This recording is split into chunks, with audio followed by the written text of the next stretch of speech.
Okay, so everybody already knows that Sonic Prime came out on Netflix back in December, and since then, the show has gotten mainly good reviews, and I'm pretty sure a lot of people believe that Sonic Prime was way better than it had any business being, and it only had 8 episodes, and for whatever reason, I don't know, season one didn't last longer than a lot of people expected because normally, like, if you're gonna do a season for like a television show or something, you normally have more than just 8 episodes. But it is what it is. I thought the plot for this show was rather interesting with the whole paradox prism, it being shattered, creating a shatterverse, it being destroyed during battle with Sonic and Eggman, and honestly, I feel like the plot for Sonic Prime was eerily similar to that of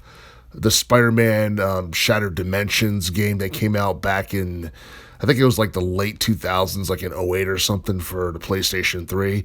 It felt somewhat similar but different, but it is what it is. It's one of the more interesting shows involving the Sonic series that I've seen because it felt like a cross between Sonic Boom and Sonic Saturday AM from the early '90s, and yeah, I mean there was a lot that we got in each episode. Each episode was jam packed. There was not a second of boredom to be left in any of the 8 episodes, and I believe it was confirmed back in January. We're supposed to begin a season two of Sonic Prime. It's supposed to be coming out sometime either later this year or early in 2024. But we don't know too much about season two other than the fact that Shadow the Hedgehog is supposed to be featured a bit more.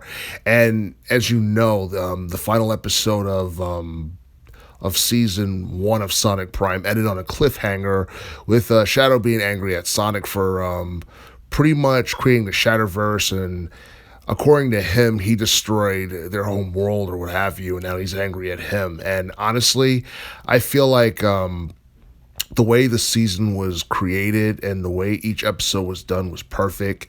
It's one of the best shows that I've seen in quite some time, and honestly, a lot of people can't wait to see season two of Sonic Prime. But as far as what can we expect, we have no idea other than the fact that most likely Shadow's going to play a central role in the story for season two because he was featured in season one. You saw bits and glimpses of him, but that's just about it. He wasn't heavily featured or what have you, as much as Tails, Knuckles, Amy, Rouge, and Big, and all them. And seeing alternate versions of each character in different worlds is also a cool thing. And I honestly feel like this would have made a great video game, but I'm glad that they decided to make this a television series because like for the most part, the Sonic games have been pretty lackluster, with the exception of, Frontiers and the Sonic Mania game from a couple of years ago. Most of the Sonic games in general have been lackluster, especially the 3D games. And I do feel like Sonic Prime is definitely more interesting than the Sonic Boom television series. But yeah, a lot of people can't wait to see what's next in season two in relation to Sonic Prime.